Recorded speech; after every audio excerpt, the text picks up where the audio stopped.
Hello friends, tricks for all students में आप सभी का एक बार फिर से स्वागत है। दोस्तों, आज की इस वीडियो में हम issues in 20th century world history first के एक चैप्टर या एक यूनिट कह सकते हो आप, जिसका नाम है यूरोप और विश्व में विश्व युद्ध का यानी कि प्रथम विश्व युद्ध का दौर और उसके परिणाम।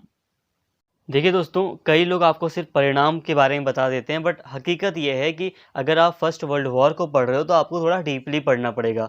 आप बड़े स्टूडेंट हो, आप ग्रेजुएशन के लेवल के स्टूडेंट हो, परिणाम वगैरह तो आपको सिर्फ नॉर्मली 12th क्लास में पढ़ा दिए जाते हैं। बट अब आप एक बड़ी एजुकेशन में मतलब एजुकेशन ले रहे हो तो आपको काफ़ी डिटेल में पता होना चाहिए, और इस वीडियो में आपको काफ़ी डिटेल में पॉइंट पॉइंट करके ही बताया गया है। ऐसा नहीं कि बहुत ज़्यादा एक्स्ट्रा चीज़ें बताई जा रही हैं।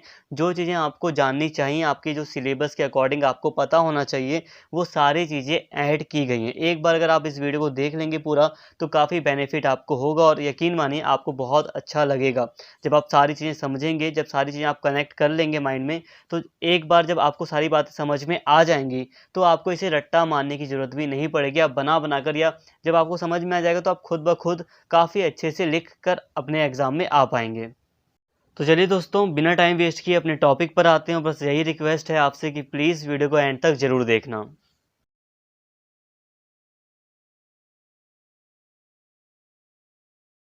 देखिए दोस्तों, सबसे पहले हम बात करते हैं एक पृष्ठभूमि की, एक बैकग्राउंड की। आखिर क्या बैकग्राउंड था, आखिर क्या पृष्ठभूमि थी जिसके कारण फर्स्ट वर्ल्ड वॉर की जो ज़मीन है वो तैयार हुई। देखिए दोस्तों, इसकी एक पृष्ठभूमि यहाँ से शुरू होती है कि पूर्व में जो पूर्वी यूरोप का जो एरिया है, वहाँ पे बहुत समस्याएं थीं। यूरोप के दक्षिणी पूर्वी भाग में स्थित ऑटोमन साम्राज्य की ईसाई जनता की आज़ादी की समस्या को पूर्वी समस्या से जोड़ा जाता है। वस्तुत 19वीं शताब्दी में पतनोन्मुखी तुर्की साम्राज्य, जिसका पतन होने ही वाला था, तुर्की साम्राज्य ने जिस समस्या को जन्म दिया उसे पूर्वी समस्या के नाम से जाना जाता है। यह पूर्वी समस्या सदैव से एक अंतर्राष्ट्रीय प्रश्न रहा है। देखिए दोस्तों, जो तुर्की साम्राज्य था, ऑटोमन जो साम्राज्य था, उसमें बहुत सारी जो जनता थी वो ईसाई थी, क्योंकि पूर्वी यूरोप पर ऑटोमन साम्राज्य का कब्जा था और एशिया के कुछ भागों पर भी उसका कब्जा रहा था। तो एक बड़े एरिया पे ऑटोमन साम्राज्य रहा था, जिस कारण से जो काफ़ी एरिया था वहाँ पर ईसाई जनता थी। और ईसाई जनता, आप समझ रहे हैं ना कि जो यूरोप है, पश्चिमी यूरोप, वहाँ पर ईसाई जनता, और जो पूर्वी यूरोप है जो कि ऑटोमन साम्राज्य के अंतर्गत आता है, तो वहाँ पर ईसाई जनता थी, और ये एक समस्या थी। अगर हम अंतर्राष्ट्रीय स्तर की बात करते हैं, विश्व स्तर की, तो ये उस समय एक समस्या थी। अब समस्या कैसे थी ये मैं आगे आपको समझा दूंगा। वस्तुत 16वीं सदी में तुर्कों ने यूरोप के बड़े क्षेत्र पर अपना नियंत्रण स्थापित किया। इस साम्राज्य का क्षेत्र दक्षिणी पूर्वी यूरोप के रोमानिया, बुल्गारिया, अल्बानिया, सर्बिया, यूनान आदि क्षेत्रों तक विस्तारित था, जो साथ साथ ही यूरोप के बाद सीरिया, मिस्र, इराक आदि क्षेत्रों तक विस्तारित था। देखो दोस्तों, यूरोप के कई सारे हिस्सों पर इसका कब्जा था, और साथ ही जो दक्षिणी यूरोप है, पूर्वी दक्षिणी यूरोप था, वहाँ पर ये ऑटोमन साम्राज्य था, और एशिया का भी कुछ भाग इसमें शामिल था, जैसे कि सीरिया, मिस्र, इराक, ये जो देश हैं ये भी इसमें शामिल थे ऑटोमन साम्राज्य में। तो काफ़ी बड़ा ये एम्पायर था।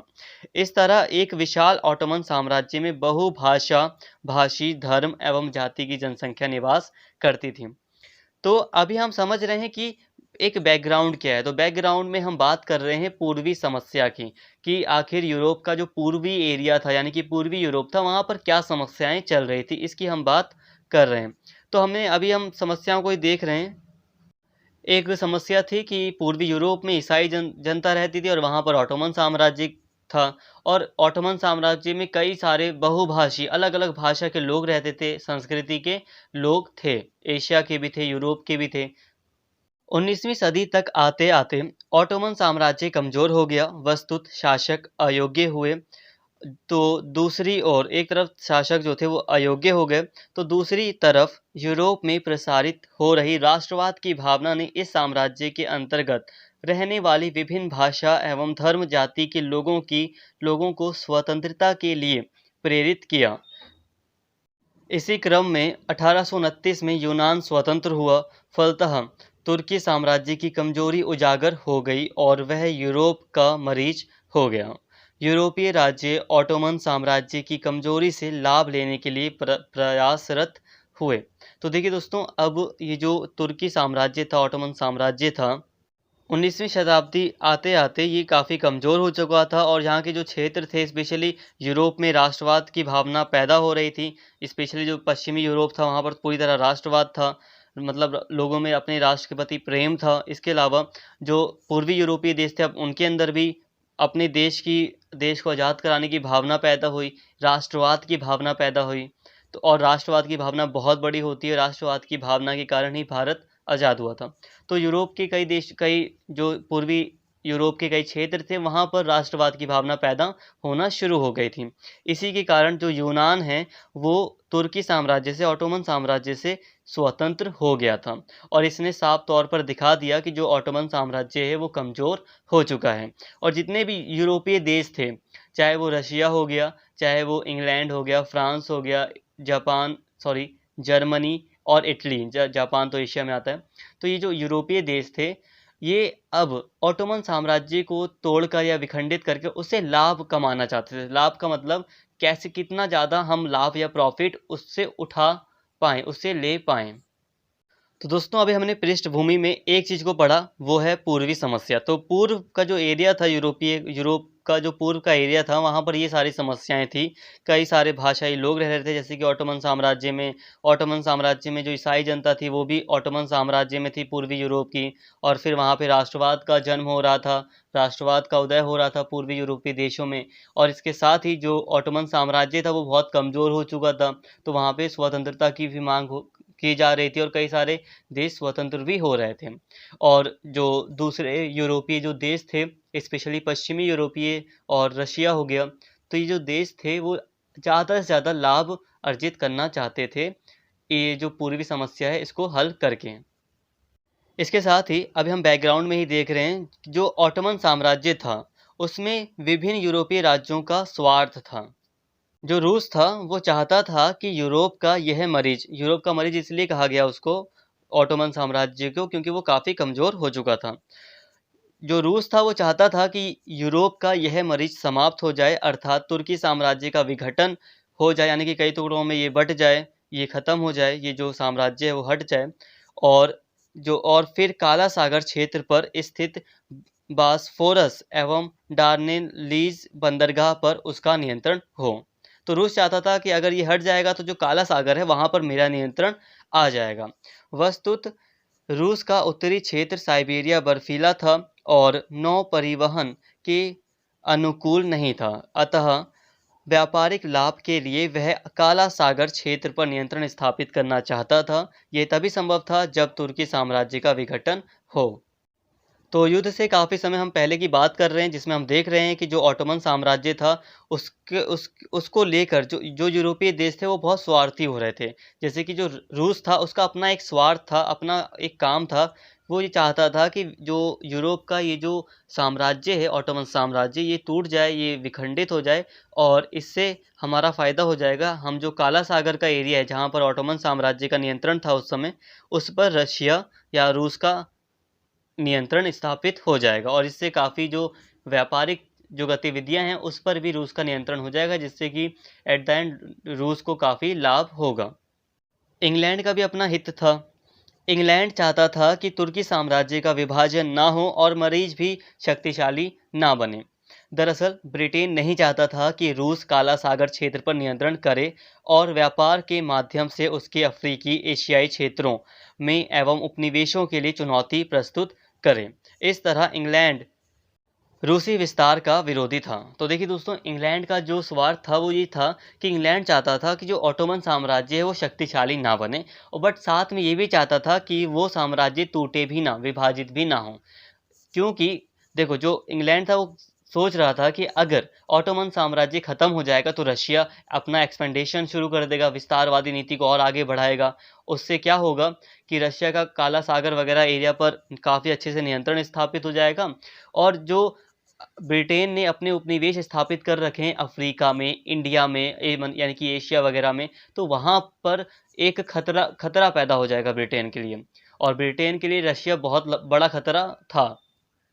हकीकत तो ये है कि ब्रिटेन रशिया को इतना बड़ा खतरा मानता था कि रशिया के खतरे को से बचने के लिए उसने फ्यूचर में, अगर उसे पता था कि रशिया हमारे लिए एक बड़ा खतरा साबित हो सकता है, इसलिए रशिया के खतरे से बचने के लिए ही अफगानिस्तान से उसने बहुत ज़्यादा समझौते किए। समझौते में अफगानिस्तान को युद्ध में कई बार हराया।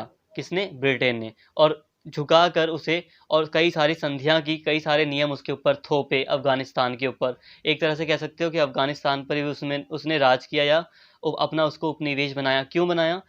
उसका रीज़न यही था कि रशिया का एक डर था कि कहीं रशिया मिडल ईस्ट ईस्ट से होते हुए इंडिया में ना आ जाए, इंडिया पर आक्रमण ना कर दे। तो और इसी डर के कारण उसने तिब्बत को भी, ब्रिटेन ने तिब्बत पर भी, एक तरह से तिब्बत पर भी कई सारी संधियां थोपी। तिब्बत पर भी ब्रिटेन ने कई सारे अधिकार प्राप्त कर लिए, जो कि इंडिया को अधिकार मिले थे। तो इंग्लैंड रशिया के विस्तार को रोकना चाहता था, और नहीं चाहता था ऑटोमन साम्राज्य टूटे। बट हाँ, साथ में ये भी नहीं चाहता था कि ऑटोमन साम्राज्य शक्तिशाली हो। ऑस्ट्रिया, ऑस्ट्रिया है ये, ऑस्ट्रेलिया नहीं है। ऑस्ट्रिया यूरोप का एक देश है, और जो ऑस्ट्रेलिया है वो बहुत अलग एक कॉन्टिनेंट है, एक अलग महाद्वीप है। और इस समय तक तो समझ लो ऑस्ट्रेलिया कुछ फेमस भी नहीं था। इस समय तक तो ऑस्ट्रेलिया की कोई वैल्यू ही नहीं थी। तो इस समय जो मेन है वो है ऑस्ट्रिया, जो कि यूरोप का एक देश है, प्रमुख देश है, क्योंकि यहाँ से वर्ल्ड वॉर के बारे में आप बहुत कुछ पढ़ोगे। ऑस्ट्रिया की बहुत बड़ी अहमियत है वर्ल्ड वॉर के कॉन्टेक्स्ट में। जो ऑस्ट्रिया था, यह भी, उसका जो हित था, उसका जो स्वार्थ था, वो ये था कि यह सागर क्षेत्र पर नियंत्रण करना चाहता था। अतः रूस एवं ऑस्ट्रिया के हित आपस में टकराते थे। अब जो ऑस्ट्रिया था वो भी चाहता था कि ऑटोमन साम्राज्य कमजोर हो जाए और मैं जल्दी से जाकर काला सागर जो एरिया है उस पर कब्जा कर लूँ, उस पर नियंत्रण कर लूँ। तो इस वजह से जो रूस था और जो ऑस्ट्रिया थे, दोनों आमने सामने थे। दोनों के जो इंटरेस्ट थे वो एक दूसरे के विरुद्ध थे। अब आता है फ्रांस। तो फ्रांस भी चाहता था कि तुर्की साम्राज्य का विघटन हो जाए। वस्तुत वह तुर्की साम्राज्य के प्रदेश मिस्र एवं सीरिया पर नियंत्रण करना चाहता था। इसलिए वह इन क्षेत्रों में स्वतंत्रता आंदोलन को प्रोत्साहित कर रहा था। समझ रहे हैं दोस्तों, फ्रांस क्या चाहता था? बहुत ईजी है। फ्रांस भी चाहता था कि तुर्की साम्राज्य खत्म हो जाए, उसका जो मिस्र का एरिया है, सीरिया का एरिया है, उस पर हम कब्जा कर लेंगे, उपनिवेश बना लेंगे उसको, तो काफ़ी ज़्यादा प्रॉफिट होगा। और इसी कारण से जो तुर्की साम्राज्य में स्वतंत्रता के लिए जो आंदोलन हो रहे थे, आवाज़ें उठ रही थी, उसको और ज़्यादा बढ़ावा दिया फ्रांस ने। इसके अलावा जो जर्मनी था, एकीकरण के पश्चात जर्मनी के चांसलर बिस्मार्क ने यह स्पष्ट किया कि पूर्वी समस्या में उसकी कोई रुचि नहीं है, मतलब कोई भी इंटरेस्ट नहीं रखता है जर्मनी, और वह तुर्की से आने वाले लाभ को नहीं खोलता है। अर्थात वह तुर्की साम्राज्य के विघटन से लाभ लेने का इच्छुक नहीं है। दरअसल बिस्मार्क ऐसा कहकर इंग्लैंड को अपने विश्वास में लेकर फ्रांस को अलग थलग करना चाहता था। वस्तुत बिस्मार्क फ्रांस से छीने गए एल्सेस लारेन क्षेत्र पर नियंत्रण बनाए रखने हेतु तथा जर्मनी की सुरक्षा हेतु कूटनीतिक संधि प्रणाली के माध्यम से एक गुट का निर्माण कर रहा था। किंतु 1878 में जब रूस ने तुर्की पर हमला कर उसके क्षेत्रों पर नियंत्रण किया, तब बिस्मार्क के नेतृत्व में बर्लिन में एक सम्मेलन हुआ जहां रूसी विस्तार को नियंत्रित किया गया। इस तरह बिस्मार्क पूर्वी समस्या से अलग थलग नहीं रह सका। ठीक है दोस्तों, अब जर्मनी के एकीकरण के बारे में आपने आई थिंक 9th या 10th क्लास में पढ़ा होगा। तो जर्मनी का एकीकरण मैं आपको बता देता हूँ। देखो, जर्मनी पहले कई सारे छोटे छोटे स्टेट में बटा हुआ था।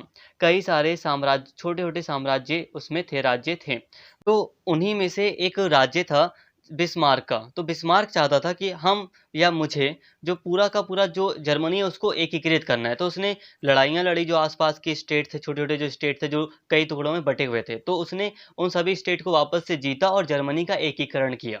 जैसे कि भारत मान लो छोटे छोटे साम्राज्य में पहले बटा हुआ था, तो एक बड़ा साम्राज्य स्थापित हुआ ना। तो इसी तरह जर्मनी को एकीकृत किया किसने? बिस्मार्क ने। और बिस्मार्क का नाम बहुत बड़ा माना जाता है।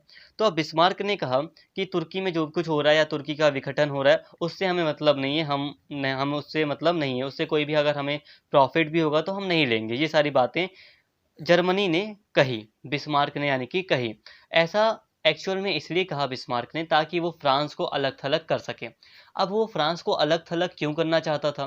तो देखो, वो चाहता था कि इंग्लैंड हो गया या दूसरे जो यूरोपीय देश हैं वो उसका साथ दें और फ्रांस की बात पर ध्यान ना दें। अब देखो, फ्रांस का एक जगह है, एक छोटा स्टेट है, छोटी सी जगह है, हालांकि एरिया में वो काफ़ी बड़ा एरिया है, बहुत छोटा नहीं कह सकते उसे।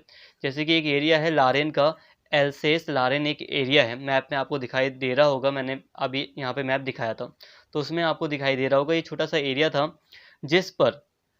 जिस पर जर्मनी ने कब्जा कर लिया था। ये फ्रांस का एरिया था और जिस पर जर्मनी का कब्जा था। तो जर्मनी चाहता था कि हम फ्रांस को अलग थलग कर दें ताकि फ्रांस कभी इस क्षेत्र को वापस ले ही ना पाए और हमारी कोई निंदा भी ना करे। वैसे बिस्मार्क ने कहा कि हम अलग हैं, उससे जो भी समस्या है, पूर्व में जो भी समस्या थी तुर्की की समस्या, उससे अलग हैं, बट अलग वो नहीं रह सका। क्यों? क्योंकि अब जब रशिया ने उसको हरा दिया था, तुर्की साम्राज्य को हरा दिया था उसके ऊपर हमला करके, तो एक सम्मेलन हुआ जिसमें कि बिस्मार्क ने पार्टिसिपेट किया बढ़ चढ़कर, तो वो वहाँ की समस्या से दूर नहीं रह सका। तो दोस्तों एक बार फिर मैं यहाँ पे आपको बताऊंगा कि ये हम एक बैकग्राउंड देख रहे हैं। देखो, ये जितनी भी चीज़ें आपको बताई जा रही हैं वो एक्स्ट्रा नहीं है भाई, वो आपके लिए इम्पॉर्टेंट है। इम्पॉर्टेंट का मतलब जब तक आप पूरा टॉपिक नहीं समझेंगे तब तक आप अच्छे से नहीं लिख के आ सकते। जब आप कोई भी चीज़ समझ जाएंगे, जब आपको वो चीज़ समझ में आ जाएगी, जब समझ में आ जाएगी तो उसे रटना नहीं पड़ेगा और आप पेपर में कैसा भी क्वेश्चन आए आप ज़रूर करके आओगे। इसलिए जितनी भी चीज़ें बताई जा रही हैं वो सब इम्पॉर्टेंट है, मैं एक्स्ट्रा नहीं बता रहा आपको। वैसे भी मैं नहीं चाहता कि मेरी वीडियो बड़ी हो, बट फिर भी मैं बड़ा कर रहा हूँ। क्यों? क्योंकि मुझे ये सारी चीज़ें बतानी है, ज़रूरी हैं, इम्पॉर्टेंट है। तो प्लीज़ इसको आप ध्यान से समझें। तो ये एक बैकग्राउंड चल रहा है, बैकग्राउंड में हम देख रहे हैं कि ये चीज़ें यूरोप में हो रही हैं। यूरोप में पूर्व में बहुत बड़ी समस्या है ऑटोमन साम्राज्य की, जिसमें बहुत सारी चीज़ें हो रही हैं। उन समस्याओं को हमने लगातार देख लिया। अब हम इसी में और आगे बढ़ रहे हैं, बैकग्राउंड में ही हम देख रहे हैं कि रूस द्वारा जो तुर्की पर हमला किया था उसे हम थोड़ा डिटेल में देख रहे हैं। 1878 का ये जो हमला था इसे अब हम देख रहे हैं। अब रूस द्वारा तुर्की पर जो हमला हुआ है 1878 का, अब उसे विस्तार से समझिए, ये इम्पॉर्टेंट है। इसी में आपको पता चल जाएगा कि आखिर वर्ल्ड वॉर क्यों हुआ, क्या कमियां रह गई थी जिसके कारण लोग असंतुष्ट थे, साम्राज्य जो थे वो असंतुष्ट थे। सेडान युद्ध के पश्चात फ्रांस की कमजोरी का लाभ उठाते हुए रूस ने काला सागर क्षेत्र पर अपनी गतिविधियां तेज कर दी।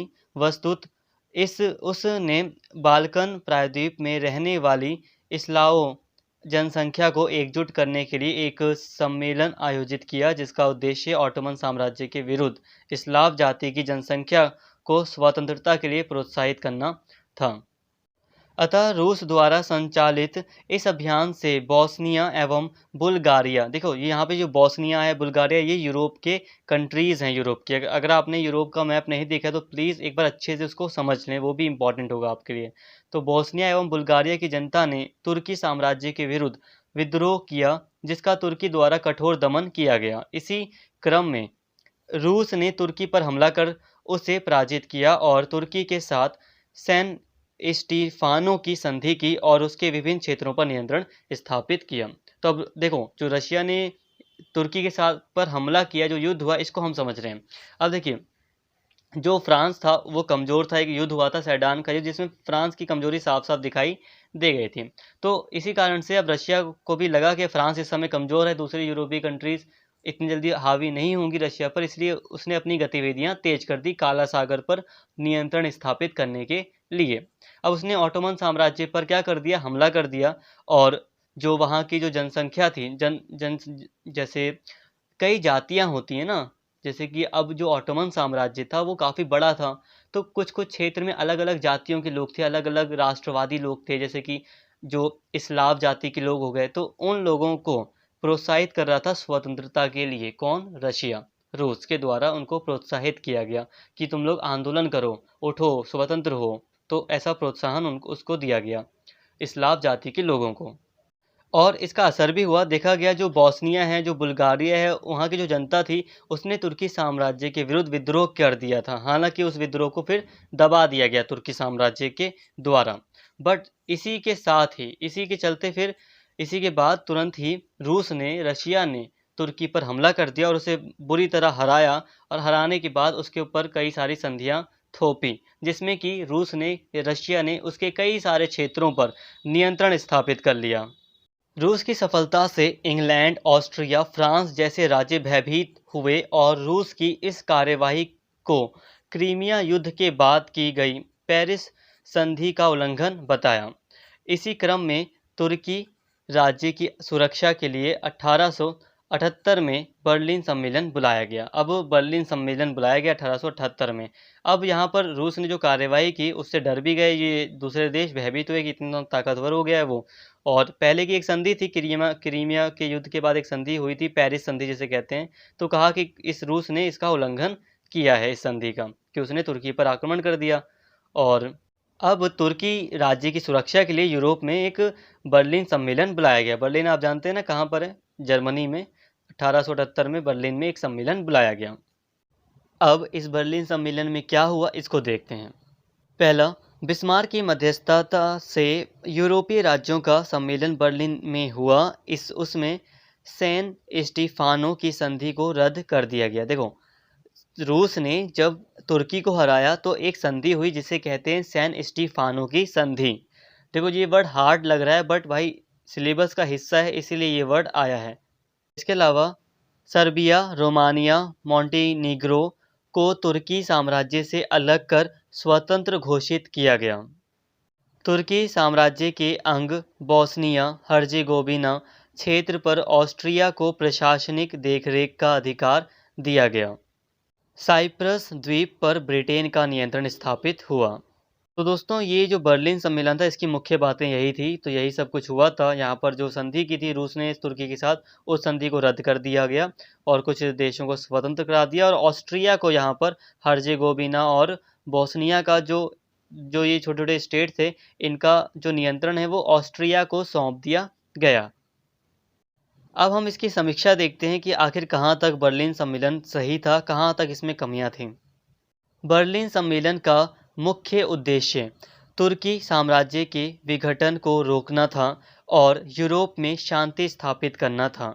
इसलिए बर्लिन सम्मेलन में रूस द्वारा तुर्की से की गई स्पेन स्टीफानो की संधि को रद्द कर दिया गया। इसी क्रम में ब्रिटिश प्रधानमंत्री डिज़राली ने कहा कि हम बर्लिन से ससम्मान शांति लाए हैं, किंतु यह कथन सत्य साबित नहीं हुआ। वस्तुतः बर्लिन सम्मेलन के निर्णय ऑटोमन साम्राज्य के लिए तो प्रतिकूल साबित हुए ही, विश्व के लिए भी तबाही का कारण बने। रूस ने जिन ईसाइयों को स्वतंत्र करा दिया था उन्हें पुनः पराधीनता की स्थिति में ला दिया गया। तो रूस ने तो काफ़ी एरिया स्वतंत्र करा दिया था, अपने नियंत्रण में ले लिया था, बट अब क्या हुआ, जो बर्लिन सम्मेलन हुआ उसके कारण और भी ज़्यादा गलत डिसीजन लिए गए। इतना ही नहीं, बोस्निया हर्जेगोविना क्षेत्र में रहने वाली जनता की इच्छा का ध्यान न रखते हुए उस पर ऑस्ट्रिया का प्रशासनिक नियंत्रण स्थापित किया गया। फलतः उस समस्या का निर्माण हुआ जिसने सर्बिया एवं ऑस्ट्रिया के बीच संघर्ष पैदा किया, जो अंततः प्रथम विश्व युद्ध का कारण बना। तो देखिए दोस्तों, बोस्निया हर्जेगोविना ये ऐसे स्टेट थे ऐसे जिनको ऑस्ट्रिया के प्रशासनिक नियंत्रण में सौंप दिया और यहाँ के लोगों से पूछा भी नहीं गया। तो ऐसी असंतुष्टि की जो भावना थी वो कई सारे राज्यों में पैदा हो गई और जिन राज्यों को स्वतंत्रता नहीं मिली उनके अंदर भी ये भावना थी। इसके अलावा कई सारे राज्य आपस में ही उनके अंदर मनमुटाव होना शुरू हुआ और यही आगे चलकर फर्स्ट वर्ल्ड वॉर का कारण बना।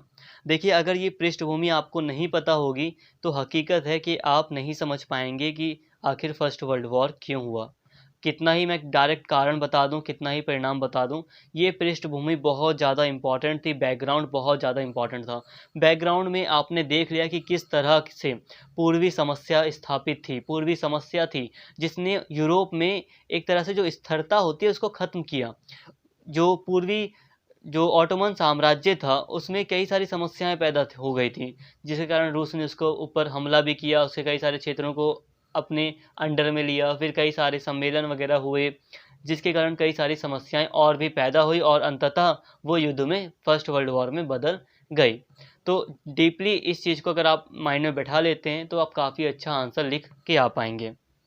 और ये पृष्ठभूमि आपके लिए इसलिए इम्पॉर्टेंट है, अगर आप अपना आंसर राइटिंग करते हैं तो ज़ाहिर-सी बात है डायरेक्ट तो कारण या परिणाम बताएँगे नहीं अपने एग्ज़ाम में, तो थोड़ा-सा पृष्ठभूमि तो आपको बताना ही पड़ेगा। तो इसको थोड़ा शॉर्ट करके आप वहाँ पर एग्ज़ाम में लिख कर एक फ़ायदा उठा सकते हैं। दोस्तों अब बिना टाइम वेस्ट किए डायरेक्ट बात करते हैं कि फर्स्ट वर्ल्ड वॉर के क्या कारण थे, प्रथम विश्व युद्ध के क्या कारण थे। डायरेक्ट अब हम इसकी बात करते हैं। तो सबसे पहला कारण था साम्राज्यवादी प्रतिस्पर्धा। जो इम्पीरियलिज़्म था वो बहुत बढ़ रहा था, उसका कॉम्पिटिशन बहुत ज़्यादा बढ़ गया था। यूरोप के प्रमुख देश इंग्लैंड, फ्रांस, रूस का साम्राज्यवादी विस्तार यूरोप एवं उसके बाहर हो रहा था। ये यूरोपीय राज्य तुर्की साम्राज्य के विघटन का लाभ लेने के लिए आपस में संघर्ष थे मतलब संघर्ष कर रहे थे। तो दूसरी तरफ इटली और जर्मनी के रूप में नए यूरोपीय राज्यों के आगमन से औपनिवेशिक विस्तार को बढ़ावा मिला।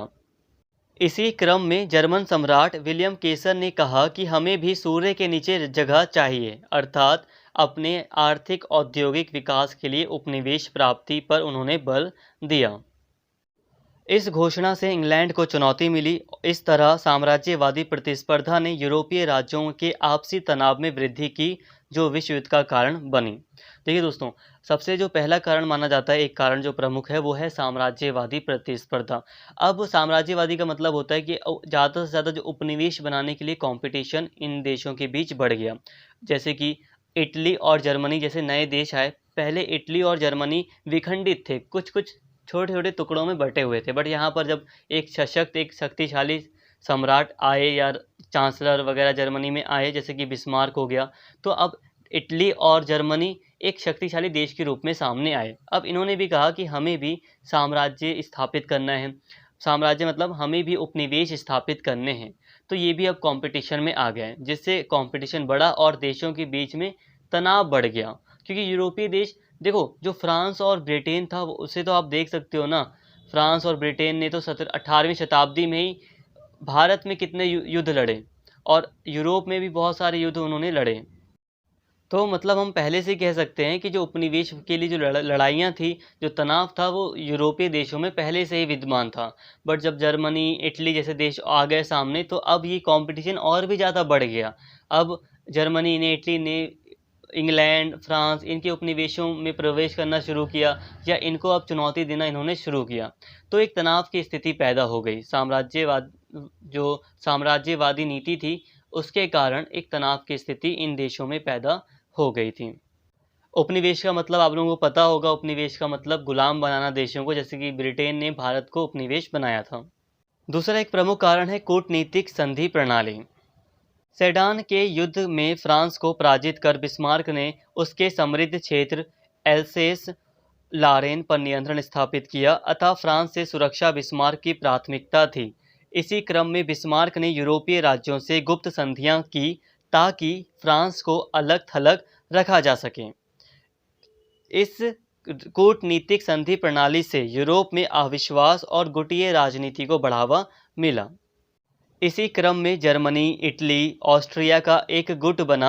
इसके जवाब में फ्रांस, इंग्लैंड, रूस का एक गुट बना। इससे यूरोपीय राज्यों में अविश्वास एवं तनाव बढ़ा, जिसने सैन्यवाद को बढ़ावा दिया। अब देखिए दोस्तों, आपको मैंने बता दिया कि फ्रांस का एक क्षेत्र था एल्सेस लारेन, जिस पर कि जो जर्मनी है उसका कब्जा हो गया था। कब्जा कैसे हुआ था? एक युद्ध हुआ था, सेडान का युद्ध, जिसके कारण जर्मनी ने उसके फ्रांस के लारेन वाला क्षेत्र को जीत लिया था। अब इससे फ्रांस कमज़ोर हो चुका था, और जो जर्मनी था वो फ्रांस को बिल्कुल अलग-थलग करना चाहता था। अलग-थलग जैसे कि होता है ना, कई बार कोई जिससे किसी किसी के आपसे लड़ाई हो जाए, तो आप मान लो 5-6 दोस्त हो, आपकी एक दोस्त के साथ लड़ाई हो जाती है, तो आप क्या करते हो कि जो आपके दूसरे दोस्त हैं, आप वैसे आप करो ना करो, बट मैं कॉमन बता रहा हूँ कि होता है कि आप क्या करोगे कि जो 2-3 और दोस्त हैं उन्हें अपने साइड रखने की कोशिश करोगे, ताकि वो उसकी बात पर ध्यान ना दें और उसको बिल्कुल अलग-थलग कर दें। तो फ्रांस को अलग-थलग करने के लिए प्लान बनाया, और इसने क्या किया, जर्मनी ने कई सारी कूटनीतिक संधियां करनी शुरू की गुप्त रूप से। मतलब गुप्त रूप से अपने फ्रेंड बनाने शुरू किए, गुप्त रूप से बातचीत करना शुरू किया। तो यहाँ पे अब गुट स्थापित होने लगे, समूह, जैसे कि जर्मनी, इटली और ऑस्ट्रिया वो एक साथ आ गए। अब इसी को देखते हुए रूस, फ्रांस और इंग्लैंड एक साथ आ गए। तो देखो अपने आप ही जो ये संधियाँ थी, कूटनीतिक संधियाँ जो जर्मनी के द्वारा शुरू की गई, जो ट्रीटी वगैरह की, इसके कारण ही ये अलग अलग दो गुटों में पहले ही विभाजित हो गए और इससे सैन्यवाद को बढ़ावा मिला। अब एक जो थर्ड कारण है, तीसरा रीज़न है, वो सैन्यवाद ही है। यूरोपीय राज्यों ने अनिवार्य सैनिक सेवा लागू कर शस्त्रीकरण पर बल दिया और एक शक्तिशाली सेना गठित करने का प्रयास किया। अब अंतर्राष्ट्रीय समस्याओं का समाधान सेना के माध्यम से करने का प्रयास शुरू हुआ, फलतः तनावों में वृद्धि हुई। अब सैन्यवाद शुरू हो गया, मतलब अब अत्यधिक यहाँ पर जो यूरोपीय देश थे इनके द्वारा हथियारों का निर्माण करना शुरू कर दिया गया। जो सैनिक सेवा होती है उसको अनिवार्य कर दिया। अनिवार्य का मतलब होता है कि जितने भी लोग हैं हमारे देश के, नागरिक जितने भी होंगे जो स्वस्थ हैं, उनको सेना में काम करना ही पड़ेगा, सेना में अपनी सेवा देनी ही पड़ेगी, सेना में भर्ती होना ही पड़ेगा कुछ समय के लिए, तो अनिवार्य कर दिया। तो सभी देशों ने ऐसा करना शुरू किया, इससे सैन्यवाद को बढ़ावा मिला, सैनिकों की संख्या बढ़ाई सभी देशों ने, सभी यूरोपीय कंट्रीज ने। इससे और भी ज़्यादा तनाव बढ़ गया, कंपटीशन बढ़ गया कि वो हथियार बना रहा है तो उन्होंने भी हथियार बनाना शुरू किया। इसके साथ ही एक कारण है प्रथम विश्व युद्ध होने का, वो है उग्र राष्ट्रवाद। देखो दोस्तों, राष्ट्रवाद मतलब है अपने देश के लिए प्रेम और देश के लिए लड़ने की शक्ति, बट जब उग्र शब्द इसमें शामिल हो जाए तो उग्र का मतलब है कि जो लड़ने की जो शक्ति है उस पर ज़्यादा जोर दिया जा रहा है, कि अपने देश के लिए लड़ाई का साधन अपनाकर या हथियार उठाकर अपने देश को स्वतंत्र कराया जाए या आगे बढ़ाया जाए अपने देश को। तो उग्र राष्ट्रवाद की भावना पैदा हुई कि हमें अपने देश को नंबर 1 बनाना है, ऐसी भावना पैदा हुई। जर्मनी में फ्रांस के एल्सेस लॉरेन क्षेत्र पर नियंत्रण स्थापित किया तो इसे अपने अधीन बनाए रखना जर्मनी के सम्मान का प्रश्न बन गया। दूसरी तरफ फ्रांस इस क्षेत्र की पुनः प्राप्ति कर अपने राष्ट्रीय गौरव की स्थापना के लिए प्रयासरत हुआ। इसी क्रम में दोनों राष्ट्रों का राष्ट्रवाद उग्र हुआ और वह एक दूसरे के विनाश की बात करने लगे। इसी तरह बाल्कन क्षेत्र में राष्ट्रीयता की भावना उग्र रूप लेने लगी। सर्बिया बोस्निया क्षेत्र पर नियंत्रण करना चाहता था, फलतः ऑस्ट्रिया के साथ उसका टकराव बढ़ा। तो अब देखो दोस्तों, जर्मनी और फ्रांस में उग्र राष्ट्रवाद की भावना पैदा हुई। क्यों? क्योंकि देखो भाई, जो फ्रांस के लोग थे उनके अंदर गुस्सा था कि जर्मनी ने हमारे क्षेत्र पर अधिकार करके रखा है तो हम अपने क्षेत्र को वापस लेकर रहेंगे, तो उनके अंदर उग्र राष्ट्रवाद की भावना पैदा हुई। और जो जर्मनी था उसके लिए ये सम्मान की बात थी, अपने सम्मान की रक्षा की बात थी कि अगर फ्रांस ने अपने क्षेत्र को उससे छीन लिया, फ्रांस ने अगर अपना क्षेत्र जर्मनी से ले लिया तो उसकी जो पूरे जो यूरोप में जो एक शक्तिशाली देश के रूप में जो मान्यता है जर्मनी की, वो खत्म हो जाएगी, उसकी शक्ति पर आंच आ जाएगी, उसका जो गौरव है, सम्मान है, वो कम हो जाएगा। तो उनके देश में भी एक राष्ट्रवाद की भावना पैदा हुई कि हम अपने जो भी हमने क्षेत्र लिया है उसको वापस नहीं जाने देंगे।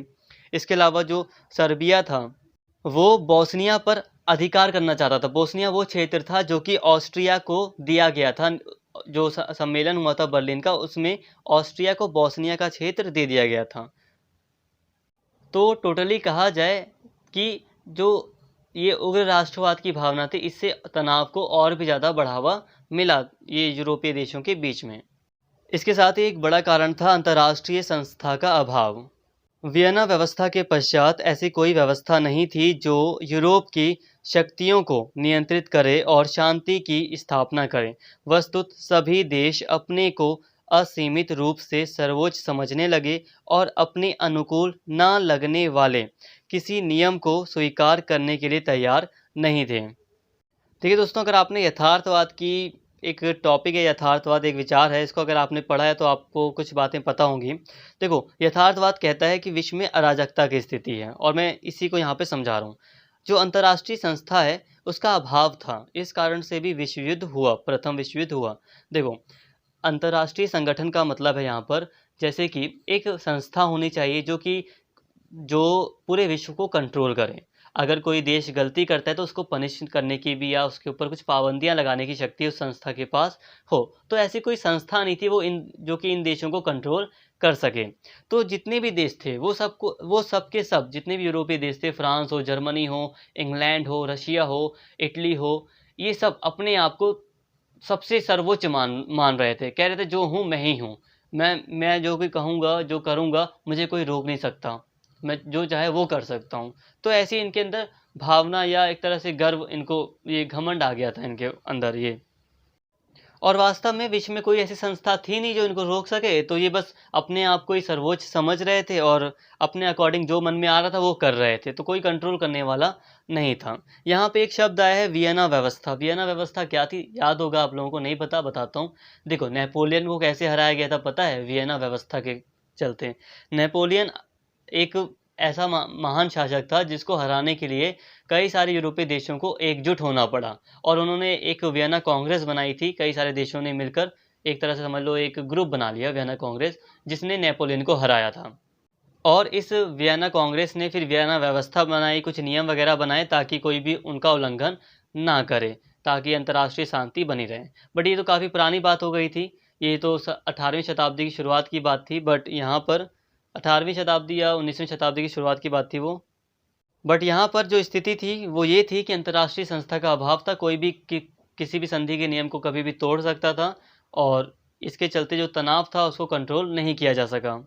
इस प्रकार अराजकता की स्थिति व्याप्त थी। इसी क्रम में 1908 में बोस्निया हर्जेगोविना क्षेत्र पर ऑस्ट्रिया ने पूर्ण नियंत्रण स्थापित किया। फलतः इस क्षेत्र की जनता उग्र हुई। देखिए दोस्तों, अराजकता की स्थिति का मतलब होता है एनार्किकल सिचुएशन। इसका मतलब होता है अराजकता का कि विश्व में कोई भी ऐसी संस्था नहीं है जो किसी भी देश को कंट्रोल करे। सभी देश अपने अकॉर्डिंग, जितनी उनके अंदर ताकत है वो उस ताकत के अकॉर्डिंग व्यवहार करते हैं। सभी अपने आप को सर्वोच्च मानते हैं और जो जिसके मन में आता है वो करता है। जैसे कि मान लो आप क्लास में बैठे हो और क्लास में आपसे कह दिया जाए कि कोई भी आपको पनिश नहीं कर सकता, कोई भी, किसी के पास ये अथॉरिटी नहीं है कि कोई आपको दंड दे, कोई टीचर नहीं है यहाँ पे, कोई प्रिंसिपल नहीं है, आपको जैसे रहना है आप रहिए। सिंपली कहा जाए तो क्लास में आपको कंट्रोल करने के लिए कोई नहीं है, तो क्या होगा आपके साथ? होगा ये कि अराजकता की स्थिति पैदा हो गई, और इस स्थिति में क्या होगा? अशांति पैदा हो जाएगी, कोई किसी की नहीं सुनेगा। और यहाँ पर एक चीज़ हुई भी 1908 में, जो बोस्निया था हर्जेगोविना जो क्षेत्र था, जिस पर ऑस्ट्रिया को प्रशासनिक नियंत्रण सौंपा गया था। अब ऑस्ट्रिया ने अपना ये जो कंट्रोल था इन दोनों क्षेत्रों पर और भी ज़्यादा कड़ा कंट्रोल करना शुरू कर दिया, पूर्ण नियंत्रण। वैसे ऑस्ट्रिया का ही नियंत्रण था, बर्लिन सम्मेलन के तहत ऑस्ट्रिया को ही ये क्षेत्र सौंपे गए थे। बट सौंपना अलग बात होती है और पूरी तरह नियंत्रण करना अलग बात होती है। तो इसने अब पूरी तरह कठोर नियंत्रण करना शुरू किया, और इसके कारण फिर क्या हुआ? यहाँ की जनता उग्र हो गई। अब बात करते हैं तात्कालिक कारण की, कि ये तो जो कारण हो गए वो बहुत लंबे समय से चल रहे थे। ये कारण कई सालों से ये कारण देखे गए थे कि ये कारण माने जाते हैं जिसके कारण प्रथम विश्व युद्ध हुआ। बट आखिर तात्कालिक जो तुरंत ऐसा कौन सा कारण था जिसके कारण तुरंत फिर विश्व युद्ध 1914 में शुरू हो जाता है? तो तात्कालिक कारण को देख लेते हैं। तो तात्कालिक कारण ये था कि ऑस्ट्रिया के राजकुमार 1914 में बोस्निया के एक नगर सराजेवो घूमने गए। देखिए दोस्तों, आप समझ रहे हैं ना कि ऑस्ट्रिया, जो बोस्निया का क्षेत्र था उस पर ऑस्ट्रिया का नियंत्रण था, और बोस्निया का एक नगर है सराजेवो, वहाँ पर ऑस्ट्रिया के राजकुमार 1914 में घूमने गए थे, जहाँ किसी व्यक्ति ने उनकी हत्या कर दी। अतः ऑस्ट्रिया ने इसके लिए सर्बिया को दोषी मानते हुए उसे दंडित करने की बात की। इसी मुद्दे पर सर्बिया उग्र हुआ और ऑस्ट्रिया के साथ उसका टकराव हुआ। फलतः विश्व युद्ध आरंभ हुआ। वस्तुतः सर्बिया उग्र नहीं हुआ होता यदि उसे रूस का समर्थन प्राप्त था, और रूस को इंग्लैंड एवं फ्रांस का समर्थन प्राप्त था। तो दूसरी तरफ ऑस्ट्रिया को जर्मनी, तुर्की एवं हंगरी का समर्थन प्राप्त था। इस तरह सर्बिया एवं ऑस्ट्रिया दो घोड़े थे, घुड़सवार तो इसमें बाद में सवार हुए। इस युद्ध में मित्र राष्ट्रों के गुट में इंग्लैंड, फ्रांस, रूस, इटली, अमेरिका मुख्य रूप से शामिल थे, और यह गुट विजयी हुआ। तो देखिए दोस्तों, जो लड़ाई थी वो शुरू होती है ऑस्ट्रिया और सर्बिया के बीच। ऑस्ट्रिया कहता है कि हमारे राजकुमार की हत्या हुई है बोस्निया में, तो उसका जो जिम्मेदार है वो सर्बिया है, क्योंकि सर्बिया कई सारी ऐसी गतिविधियां कर रहा था जिसके कारण बोस्निया जो क्षेत्र है वो ऑस्ट्रिया के नियंत्रण से हट जाए। तो सर्बिया पर ये इल्ज़ाम लगाया और सर्बिया बहुत ज़्यादा उग्र हो गया। और इसी कारण से विश्व युद्ध फिर शुरू हो जाता है। दोनों ही देशों के बीच टकराव होना शुरू होता है, युद्ध होता है और फिर इसी के चलते विश्व युद्ध, ये जो युद्ध था दोनों ही देशों के बीच का, वो वर्ल्ड वॉर में बदल जाता है। क्यों बदलता है, आपको मैंने पूरी की पूरी पृष्ठभूमि बताई, बैकग्राउंड बताया, और जो ऊपर जो कारण बताया वो भी इसमें मिले हुए जुड़े हुए हैं। क्योंकि सर्बिया जो था उसको रूस का समर्थन प्राप्त था, इंग्लैंड और फ्रांस ने रूस को अपना समर्थन दिया, तो एक इसी तरह एक गुट बन गया। और जो ऑस्ट्रिया था उसको जर्मनी, तुर्की, हंगरी का समर्थन प्राप्त था। तो स्टार्टिंग तो इन दोनों ने की। फिर ये जो दो अलग अलग गुट थे, एक गुट मित्र राष्ट्रों का था जिसमें प्रमुख रूप से इंग्लैंड, फ्रांस, रूस, इटली और अमेरिका थे मुख्य रूप से, और दूसरा जो गुट था वो जो था उसमें जर्मनी और ऑस्ट्रिया, तुर्की वगैरह शामिल थे। तो विजयी कौन हुआ था ये आपको बता ही दिया है। विजय कौन हुआ था, जो मित्र राष्ट्र का गुट था वही विजय हुआ था। तो यहाँ पर एक बात ध्यान रखना कि सबसे पहले हमला किसने किया था। शुरुआत होती है ऑस्ट्रिया से। ऑस्ट्रिया सर्बिया के विरुद्ध युद्ध की घोषणा करता है। क्यों करता है, क्योंकि ऑस्ट्रिया के राजकुमार की हत्या कर दी जाती है और ऑस्ट्रिया कहता है कि ये जो हत्या की गई है उसमें सर्बिया की साजिश थी। तो इसलिए सर्बिया के विरुद्ध ऑस्ट्रिया युद्ध की घोषणा करता है और जिसके बाद फिर वर्ल्ड वॉर शुरू हो जाती है। यहाँ तक हमने युद्ध के कारणों को देख लिया, अच्छे से हमने समझ लिया कि आखिर क्या कारण थे कि विश्व युद्ध हुआ था, और बहुत अच्छे से यहाँ तक हमने बैकग्राउंड वगैरह देख लिया, सब कुछ हमने यहाँ पर समझ लिया। अब विश्व युद्ध होने से क्या रिजल्ट आए, क्या परिणाम निकला, इसको अब हम समझते हैं।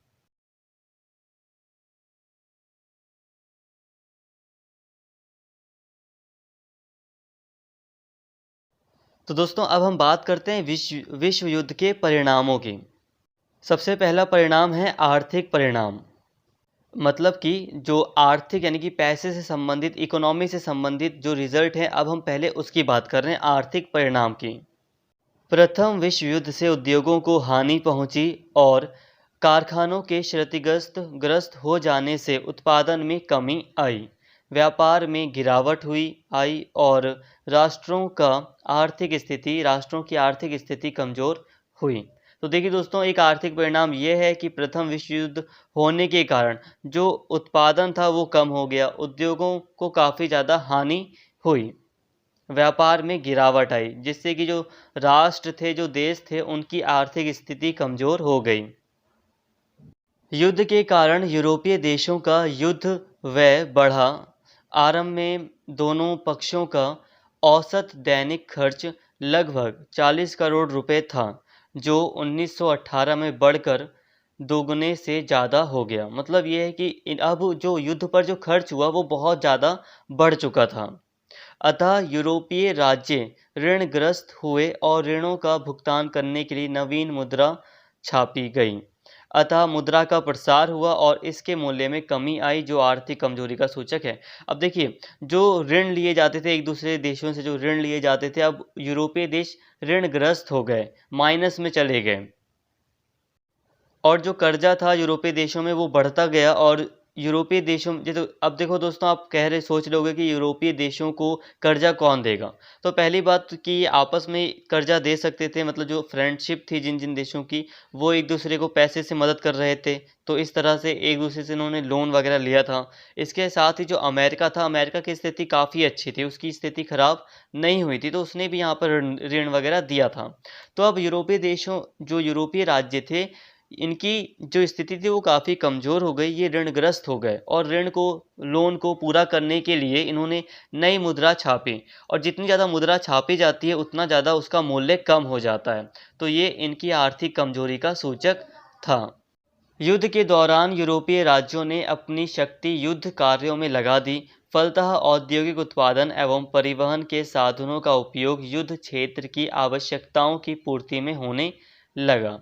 ऐसे में उपभोक्ता सामग्री में कमी आई तथा औद्योगिक उत्पादन के लिए कच्चे माल की प्राप्ति भी बाधित हुई, क्योंकि परिवहन साधन क्षतिग्रस्त हुए। इन सब का सम्मिलित परिणाम आर्थिक कमजोरी के रूप में सामने आया। तो दोस्तों, युद्ध के कारण यूरोपीय राज्यों ने अपनी सारी शक्ति युद्ध में लगा दी, वॉर में लगा दी, वॉर को जीतने के लिए, लड़ाई को जीतने के लिए। अब ऐसे में औद्योगिक उत्पादन और परिवहन के साधन प्रभावित हुए और औद्योगिक उत्पादन उतना अच्छे से नहीं हो पाया, क्योंकि जो परिवहन के साधन थे उसका युद्ध के लिए प्रयोग किया जाने लगा। पहले इन परिवहन की जो यातायात के जो साधन थे उससे कच्चा माल लाया जाता था, ले जाया जाता था। तो अब ये सारी चीज़ें बाधित हुई और कुल मिलाकर जो यूरोपीय देश थे उनकी आर्थिक स्थिति कमज़ोर हो गई। मतलब पैसे के मामले में अब यूरोपीय राज्य कमज़ोर हुए। यूरोप में अमेरिकी हस्तक्षेप की शुरुआत हुई। वस्तुतः यूरोप के पुनर्निर्माण के लिए अमेरिका ने उन्हें ऋण प्रदान किया, किंतु जब अमेरिका में सट्टेबाजी को बढ़ावा मिला और इसी क्रम में अमेरिकी शेयर बाजार में भारी गिरावट आई, तो अमेरिकी पूंजी से जुड़े यूरोपीय देश भी दुष्प्रभावित हुए। इसने 1929 की वैश्विक आर्थिक मंदी के संदर्भ में समझा। इसे 1929 में जो वैश्विक आर्थिक मंदी आई थी उसके संदर्भ में समझा जा सकता है। इस आर्थिक कमजोरी ने यूरोप में फासीवाद एवं नाजीवाद के रूप में तानाशाही शासन की स्थापना की। अब देखिए दोस्तों, यूरोप में अमेरिका का हस्तक्षेप बढ़ गया। पहले अमेरिका इतना दखल नहीं देता था यूरोप में, बट जब यूरोपीय देश कमज़ोर हो गए तो अब अमेरिका एक अच्छी स्थिति में था, उसका इतना नुकसान हुआ नहीं था, तो उसने ऋण देना शुरू किया इन यूरोपीय देशों को। अब इनका जो ऋण था वो अमेरिका से इन्होंने लिया था, लोन वगैरह लिया था। अब अमेरिका में जो शेयर बाज़ार था, अगर उसमें उतार या चढ़ाव आता था, उसमें गिरावट आती थी, तो उससे यूरोपीय देश भी प्रभावित होने लगे। और ऐसा हुआ भी। जब 1929 में जो आर्थिक मंदी थी वो स्पेशली अमेरिका में आई थी, बट उसके कारण पूरे विश्व में आर्थिक मंदी देखी गई और इसी कारण 1929 की वैश्विक आर्थिक मंदी आई थी। देखिए दोस्तों, ये जो आर्थिक मंदी थी वो सिर्फ अमेरिका में सीमित रह सकती थी, बट अब जो यूरोपीय देश थे वो अमेरिका से जुड़ गए थे, व्यापार वगैरह ज़्यादा हो रहा था, लोन वगैरह उन्होंने लिया था, तो अमेरिका के ऊपर डिपेंडेंसी है वो बढ़ गई, जिसके कारण वैश्विक आर्थिक मंदी देखी गई। और जो फासीवाद है, जो नाजीवाद की जो धारणा है वो भी इसी कारण से फैली, क्योंकि अब यूरोपीय देश जो थे वो कमज़ोर हो गए थे। इसे ध्यान से समझो। देखो दोस्तों, जो जर्मनी था, जो इटली था, इनकी हालत ज़्यादा ख़राब थी और यहीं पर ये फासीवाद नाजीवाद की धारणा फैली। क्यों फैली? क्योंकि यहाँ पर गरीबी बढ़ गई, जिसके कारण यहाँ पर तानाशाही शासन स्थापित हुआ। देखो, लोकतंत्र वहाँ ज़्यादा अच्छे से रहता है जहाँ पर सुख सुविधाएं आसानी से मिल रही हैं, बट जहाँ पर सुख सुविधाएं नहीं मिल रही तो लोग लोकतंत्र के प्रति कुछ ज़्यादा विश्वास नहीं रखते हैं। और जो तानाशाह, जैसे कि हिटलर, मुसोलिनी वगैरह आए थे जर्मनी में, इटली में, तो यहाँ पर इन तानाशाहों ने क्या कहा अपने नागरिकों से कि हम तुम्हें अपना अधिकार दिलाएंगे, हमारी जो हार हुई है वर्ल्ड वॉर फर्स्ट में उसका हम बदला लेंगे, या हम अपने देश को सबसे आगे बनाएंगे, आगे बढ़ाएंगे। तो इन्हीं सब कारणों के कारण यहाँ पर फासीवादी और नाजीवादी विचारधारा फैली। इसे हम नेक्स्ट चैप्टर में पढ़ेंगे भी, फासीवादी और नाजीवादी विचारधारा क्या थी। तो ये जो विचारधाराएं थी जो कि सेकेंड वर्ल्ड वॉर का कारण बनी थी, तो ये जो विचारधाराएं थी वो भी फर्स्ट वर्ल्ड वॉर के परिणाम स्वरूप ही अस्तित्व में आई थी। तो दोस्तों, यहाँ तक हमने बात कर ली आर्थिक परिणाम की कि आर्थिक रिजल्ट क्या निकला था। तो आर्थिक रिजल्ट यही था कि यूरोपीय देश कमज़ोर हो गए थे। तो बहुत अच्छे से हमने यहाँ तक बात कर ली। अब हम बात करते हैं सामाजिक परिणाम की। देखिए दोस्तों, हम काफ़ी डिटेल में कर रहे हैं। डिटेल में इसलिए क्योंकि आप काफ़ी बड़े लेवल के स्टूडेंट हैं, ग्रेजुएशन आप अपनी कर रहे हैं, तो आपको काफ़ी ज़्यादा जानकारी होनी चाहिए। तो सामाजिक परिणाम, युद्ध में बड़ी संख्या में सैनिक एवं नागरिक मारे गए। लगभग 80 लाख सैनिक और 2 करोड़ से अधिक गंभीर रूप से घायल हुए। इन मारे गए लोगों के अंतिम संस्कार की समुचित व्यवस्था न होने के कारण संक्रामक रोगों में वृद्धि हुई, अतः बड़ी संख्या में नागरिक मारे गए। विभिन्न देशों के नागरिकों को अपने घर से ही नहीं बल्कि राष्ट्र से भी बेघर होना पड़ा। फलतः शरणार्थी समस्या सामने आई। महिलाओं की भूमिका बढ़ी क्योंकि अब उनके कार्यक्षेत्र का विस्तार हुआ। वस्तुतः उन्हें पुरुष कार्यशील जनसंख्या का स्थान लेने का अवसर मिला। वे कारखानों, खेतों एवं कार्यालयों में कार्य करने लगीं, अतः उनमें आत्मविश्वास बढ़ा और अपने अधिकारों को लेकर चेतना जागृत हुई। इससे नारीवादी आंदोलन को बढ़ावा मिला। इसी क्रम में महिलाओं को मताधिकार भी प्राप्त हुआ। नस्लवादी भेदभाव की भावना को ठेस पहुंची। दरअसल विभिन्न क्षेत्र के श्वेत अश्वेत सैनिक मिलकर युद्ध लड़ रहे थे, अतः वीरता केवल श्वेतों के पास जैसी अवधारणा को चोट पहुंची। देखिए दोस्तों, एक सामाजिक जो परिणाम है वो ये आया कि बहुत सारे नागरिकों की, सैनिकों की हत्या हुई, मर गए, बहुत सारे सैनिक इस युद्ध में मारे गए। इसके अलावा यहाँ पर जो नागरिक थे उनकी स्थिति काफ़ी बेकार हो गई। बहुत सारे नागरिक शरणार्थी बनकर रह गए। शरणार्थी मतलब उन्हें अपने देश से भागकर दूसरे देश में जाना पड़ा, या वो बेघर हो गए, तो वो शरणार्थी बन गए। शरणार्थी मतलब पता ही है आपको कि वो किसी दूसरे देश में जाकर कुछ समय के लिए रह रहे हैं, वो भी दूसरे देश की दया पर। तो अब उनका जो देश था वो उनसे छिन गया, या वो उस देश के नागरिक नहीं रहे और शरणार्थी के रूप में कई सारे लोगों को अपना जीवन व्यतीत करना पड़ा। इसके साथ ही यहाँ पर एक सकारात्मक प्रभाव या परिणाम ये आया कि जो महिलाएं थीं उनकी भूमिका बढ़ी। अब महिलाओं ने पुरुषों की तरह कार्य करना शुरू किया, मतलब जो कार्यालय होते हैं, दफ्तर वगैरह होते हैं, कारखाने होते हैं, खेत वगैरह होते हैं, तो वहाँ पर महिलाओं ने काफ़ी बढ़ चढ़कर काम किया और इससे उनमें आत्मविश्वास पैदा हुआ और जो नारीवादी आंदोलन था उसको बढ़ावा मिला। और महिलाओं को समानता का अधिकार दिलाने का जो ये आंदोलन था, इसको बढ़ावा मिलने से हुआ ये कि महिलाओं को मताधिकार भी प्राप्त हुआ, यानी कि वोट देने का भी अधिकार मिला। और एक नस्लवादी जो भेदभाव था उसमें कमी आई। नस्लवादी भेदभाव ये था कि जो श्वेत थे वो अश्वेतों के साथ भेदभाव करते थे, बट अब युद्ध में जो अश्वेत सैनिक थे उन्हें भी शामिल किया गया। मतलब उन श्वेत और अश्वेत अब मिलकर लड़ रहे थे, और जिसने ये दिखाया कि अब जो श्वेत लोग थे वो अपने आप को श्रेष्ठ मानते थे। कैसे मानते थे कि उनका मानना था जो श्रेष्ठ जात, जो श्वेत लोग हैं वो श्रेष्ठ हैं। बट युद्ध ने दिखा दिया कि जो अश्वेत हैं वो भी काफ़ी वीर होते हैं, तो श्वेत और अश्वेत में कोई अंतर नहीं है। तो नस्लवादी भेदभाव में कमी आई। ये सब के सब सामाजिक परिणाम हैं। सामाजिक मतलब समझ रहे हैं कि समाज में क्या परिणाम, क्या रिजल्ट आया, समाज के ऊपर क्या प्रभाव पड़ा फर्स्ट वर्ल्ड वॉर का। तो ये सारे प्रभाव पड़े थे। इसके अलावा कुछ और भी प्रभाव हैं सामाजिक प्रभाव में ही, जैसे कि युद्ध ने विज्ञान एवं अनुसंधान के क्षेत्र में प्रेरक की भूमिका निभाई। एक तरफ जहां युद्ध के नवीन साधनों जैसे टैंक, रासायनिक गैस का विकास हुआ, तो वहीं लड़ाकू युद्धक विमान भी विकसित हुए, जिनका उपयोग आगे नागरिक सुविधाओं में किया गया। तो जो विमान हैं, लड़ाकू विमान बनाने के लिए कई सारी मतलब तकनीकों की खोज की गई। अब देखो दोस्तों, युद्ध होने से हुआ ये, वॉर होने से क्या हुआ कि अब नई नई रिसर्च वैज्ञानिकों के द्वारा, या जो पढ़े लिखे लोग थे, जो हाई एजुकेशन में जो लोग थे, अब उन्होंने कई सारे अनुसंधान रिसर्च करनी शुरू की, जिससे क्या हुआ, नई नई तकनीक विकसित हुई। अब युद्ध के लिए जो एक लड़ाकू विमान बनाए जा रहे थे, उसके कारण हवाई जहाज का आविष्कार हुआ। हवाई जहाज सामने आए जो कि नागरिकों के लिए एक बहुत अच्छा सुविधाजनक चीज रही है परिवहन के मामले में। इसी तरह चिकित्सा क्षेत्र में अनेक जीवन रक्षक दवाओं का विकास हुआ। अब युद्ध में कई सारे लोग मारे गए थे, इसलिए उनके इलाज करने के लिए कई सारी दवाएं बनाए जाने के लिए बहुत सारे रिसर्च किए जा रहे थे। तो इन सभी के कारण कई सारी नई दवाएं भी सामने आई, जिन्होंने कई सारी बीमारियों पर नियंत्रण हासिल किया। तो फ्रेंड्स, यहाँ तक बात हो गई सामाजिक परिणाम की। अब हम बात करते हैं राजनीतिक परिणाम, यानी कि पॉलिटिकल रिजल्ट क्या आया, क्या इसके कॉन्सिक्वेंसेस थे पॉलिटिकल।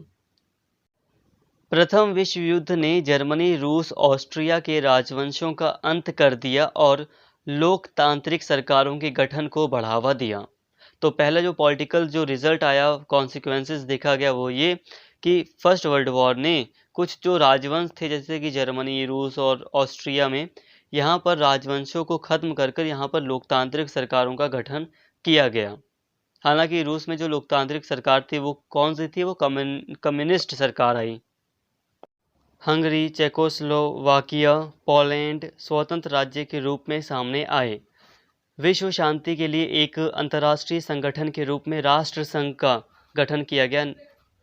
तो देखिए दोस्तों, पॉलिटिकल इम्पैक्ट ये पड़ा, पॉलिटिकल जो परिणाम निकले वो ये निकले कि कई नए देश सामने आए स्वतंत्र होकर, जैसे कि हंगरी, चेकोस्लोवाकिया, पोलैंड, ये नए देश सामने आए फर्स्ट वर्ल्ड वॉर के कारण। इसके अलावा जैसे कि यूएन, आज के टाइम पर हम एक अंतर्राष्ट्रीय संगठन देखते हैं ना, यूएन, जो कि एक बहुत बड़ा यूनाइटेड नेशन, एक बहुत बड़ा संगठन है, उसी तरह राष्ट्र संघ की स्थापना की गई ताकि विश्व में शांति व्यवस्था बनाई जा सके। हालांकि ये फेल रहा, तभी तो सेकेंड वर्ल्ड वॉर हुई थी, बट फिर भी फर्स्ट वर्ल्ड वॉर के बाद युद्ध को रोकने के लिए, विश्व में शांति बनाने के लिए राष्ट्र संघ की स्थापना की गई थी। आपको पॉलिटिकल और इकोनॉमिकल और जो सोशल हैं, ये जो परिणाम है इनको समझना चाहिए। देखो, आर्थिक परिणाम का मतलब होता है पैसे से संबंधित परिणाम, और जो सामाजिक परिणाम होते हैं मतलब कि समाज पर उसका क्या प्रभाव पड़ा, जो नागरिक हैं उनके जीवन पर क्या प्रभाव पड़ा, ये सामाजिक चीज़ें हो गई। और राजनीतिक मतलब कि किसी एक देश की राजनीति में, पॉलिटिक्स में क्या प्रभाव पड़ा उसका, विश्व में जो पॉलिटिकल सिस्टम रहा है उस पर क्या प्रभाव पड़ा, तो ये राजनीतिक परिणाम है। राजनीतिक परिणाम में ही विश्व राजनीति में अब यूरोपीय प्रभुत्व की समाप्ति हुई और विश्व शक्ति के रूप में अमेरिकी शक्ति का उदय हुआ। अब देखो, फर्स्ट वर्ल्ड वॉर के बाद से जो यूरोपीय शक्ति थी, यूरोपीय जो प्रभुत्व था विश्व में, यूरोपीय देशों का जो राज चलता था पूरे यूरोप में, अब उसमें कमी आई, उसकी समाप्ति हो गई और राज अब किसका चलने लगा, अमेरिका का। अमेरिका एक महाशक्ति के रूप में उभरना शुरू हो गया।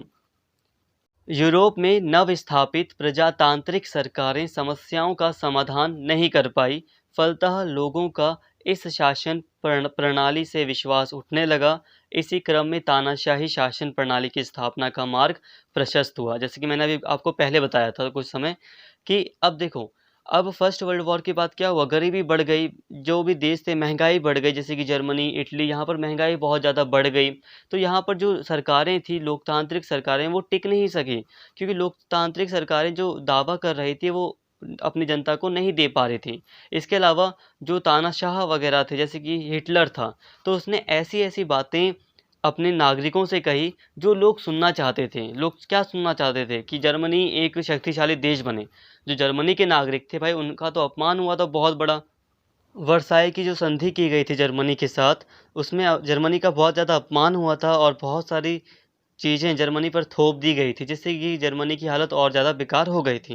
तो अब ऐसे में हिटलर एक तानाशाह के रूप में आता है और उसमें हिटलर ने जो बातें कही अपने नागरिकों को, उन और वहाँ के लोगों को वो बातें बहुत पसंद आई, इसीलिए हिटलर फिर सत्ता में आता है।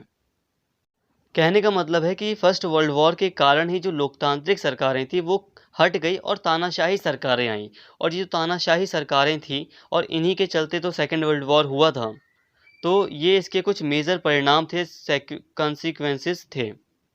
तो दोस्तों, आज के इस वीडियो में हमने कॉन्सिक्वेंसेस को देख लिया और क्या कारण थे, क्या पृष्ठभूमि रही थी फर्स्ट वर्ल्ड वॉर की, इन सभी चीज़ों को हमने अच्छे से कवर कर लिया है। इसमें देखिए, हम पेरिस शांति सम्मेलन को भी पढ़ सकते हैं थोड़ा सा, या फिर हम वर्साई की संधि को भी थोड़ा इसमें पढ़ सकते हैं, बट आपके सिलेबस के अकॉर्डिंग कॉन्सिक्वेंसेस वगैरह ही मेनली पढ़ना था, तो इसीलिए इस वीडियो में मैं आपको और ज़्यादा संधि वगैरह के बारे में नहीं बता रहा हूँ। तो हमने फर्स्ट वर्ल्ड वॉर तक कम्प्लीटली पढ़ लिया है, पूरा फर्स्ट वर्ल्ड वॉर को पढ़ लिया।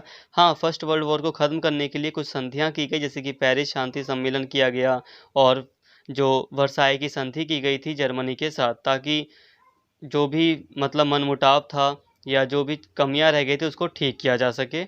और वर्साई की संधि के द्वारा जर्मनी से वो क्षेत्र जिस पर जर्मनी का कब्जा था, जो कि फ्रांस का था, एल्सेस लारेन का, वो जर्मनी से लेकर फ्रांस को सौंप दिया जाता है।